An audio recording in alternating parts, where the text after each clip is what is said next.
Plus TV ન્યૂઝમાં આપનું સ્વાગત છે। વાગરામાં બિનવારસી હાલતમાં મળી આવેલ મૃતદેહની ઓળખ કરવામાં પોલીસને મળી સફળતા। મૃતક ઇસમ નરણાવી ગામનો હોવાનું સામે આવ્યું। ગતરોજ વહેલી સવારે વાગરા ગ્રામ પંચાયત નજીકથી એક અજાણ્યા ઇસમની લાશ મળી આવી હતી।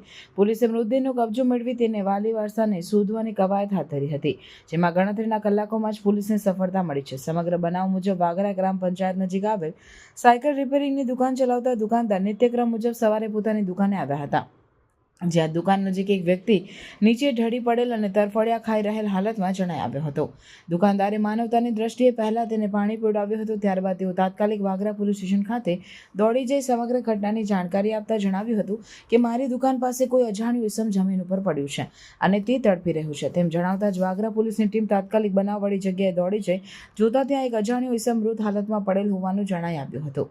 પોલીસે અજાણ્યા ઇસમના મૃતદેહનો કબજો મેળવી વાગરા સામૂહિક આરોગ્ય કેન્દ્ર ખાતે ખસેડી મૃતકના પરિજનોને શોધવાની દિશામાં કવાયત હાથ ધરી હતી, જેમાં ગણતરીના કલાકોમાં જ વાગરા પોલીસને સફળતા પ્રાપ્ત થઈ છે।